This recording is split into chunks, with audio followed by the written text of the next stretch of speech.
दावा केला होता. त्यासोबतच पायलटचा सुसाईड बॉम्बर म्हणून वापर केला गेला का, अशी शंकाही तुम्ही उपस्थित केली. नेमकं काय ते दादाच्या घातपातामागे साधारणपणे तो अपघात आहे की घातपात आहे, माझं मत विचारलं तर मी घातपातावर पूर्वीपासून ठाम आहे.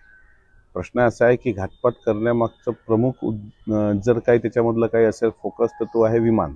विमान हे नादुरुस्त होतं, 3 वर्षापासून त्यावर बंदी होती, 1 वर्षापासून त्यावर बंदी होती आणि असं नादुरुस्त विमान ते दादांना दिलं गेलं. VSR विमानाचा जो पायलट आहे तो पायलट वेळेवर बदलला गेला. पहिल्या दिवशी दादा बाय रोड पुण्याला जाणार होते, ते पण प्रोग्राम चेंज झाला. त्या संदर्भात CID चौकशी सुरू आहे.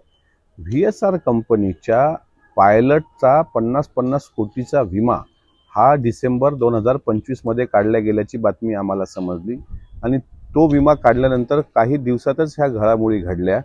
त्याच्यामुळे त्याला 50 कोटीचा विमा उतरवून बाबा तुम्ही कुटुंबाची काळजी करू नका, आम्ही तुमचं सगळं बघतो, असं त्या कंपनीकडून काही आमिष दाखवल्या गेलंय का, या दृष्टीने सुद्धा चौकशी झाली पाहिजे, तपास झाला पाहिजे. त्याचबरोबर साधारणपणे ह्या कंपनीचे पायलट जे आहेत ते अजमल कसाब सारखे हिप्नोटाईज केले गेले होते का, लिट्टेसारखे हिप्नोटाईज केले गेले होते का, की तू हे विमान, कारण मूळ पायलट तुम्ही एक लक्षात घ्या, जो पायलट त्या VSR कंपनीने दादांना टेक ऑफ घेऊन पोहोचवण्यासाठी नेमला होता तो पायलट बदलला गेलाय ना.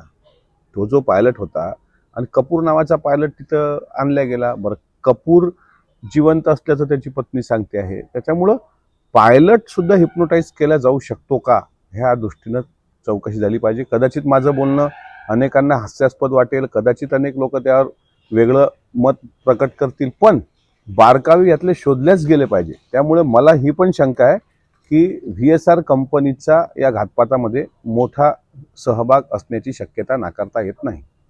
दादा, राष्ट्रवादीच्या अध्यक्षपदाबाबत म्हणजे राष्ट्रीय अध्यक्षपदाबाबत सुनेत्राताई पवारांचा प्रस्ताव आला तर विचार करू, असं रुपाली चांगलं म्हणतात. नेमकं काय अर्थ समजावं? त्यांनी काय म्हटलं मला माहीत नाही, पण तरी तुम्हाला सांगतो, प्रस्ताव आल्यानंतर त्याच्यावर विचार केला जाईल हा शब्द कुणीही बोलू नये.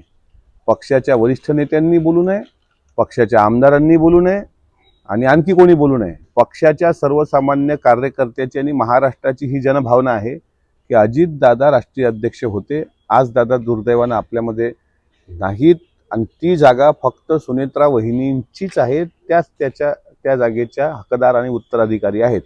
त्यामुळे प्रस्ताव आल्यानंतर विचार करू हे कोणीही म्हटलं असेल तरी ते आमच्यासारखा, मी काय पक्षाचा मोठा नेता नाही आहे, मी पक्षाच्या पार्लमेंटरी बोर्डचा सदस्य नाही आहे, मी पक्षाचा कुठला मंत्री खासदार आमदारपैकी नाही आहे. मग आमदार आहे पण खासदार वगैरे असा काही मोठा नेता नाही आहे तर साधारण कार्यकर्ता आहे दादाचा. त्याच्यामुळं अजितदादांच्या धर्मपत्नी सुनेत्रा वहिनी ह्या जर राष्ट्रीय अध्यक्ष त्या ठिकाणी होत असतील आणि त्याचा प्रस्ताव आल्यानंतर आम्ही विचार करू, हा शब्द असह्य आहे, हे आम्ही कोणी खपून घेणार नाही. कुठलाही असो, कोणी म्हणो, मी जरी म्हटलं असतं तर कोणी खपून घेऊ नये. तो अधिकार फक्त आणि फक्त सुनेत्रा वहिनीचा आहे. म्हणजे प्रस्ताव द्याल, तो प्रस्ताव येईल, मग आम्ही विचार करू. म्हणजे हे काय लावलं, हे नाही खपून घेणार कोणी. चूक असेल तर चूक आहे, बरोबर असेल तर बरोबर आहे. सुनेत्रा वहिनीशिवाय दुसरं कोणी ते होऊ शकणार नाही, हे तुम्हाला एवढं सांगतो. प्रस्तावाची काही आवश्यकताच नाही आहे. सरळ महाराष्ट्राचं मत आहे आणि राष्ट्रवादी काँग्रेस पक्षाची जनभावना आहे, सुनेत्रा वहिनी ह्या राष्ट्रीय अध्यक्ष झाल्या पाहिजे. त्याच्यामध्ये कोणी हस्तक्षेप करण्याची काही आवश्यकता आहे असं मला वाटत नाही. तर रोहित पवारांचे 2 पत्रकार परिषद होणार आहे, काय कसं बघतात?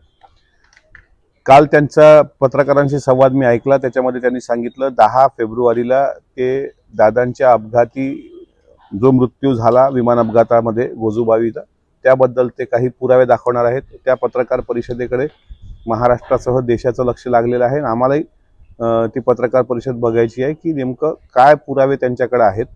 आम्ही भावनिक दृष्टिकोनातून बोलतो असं त्यांनी जरी सांगितलं असेल तरी भावनिकता प्रत्येकाच्या मनात आहे, ती रोहित पवारांच्या मनात आहे, प्रत्येक कार्यकर्त्याच्या मनात आहे, पण ते सत्य काय त्यांनी उलगडा करतील असं मला वाटतं.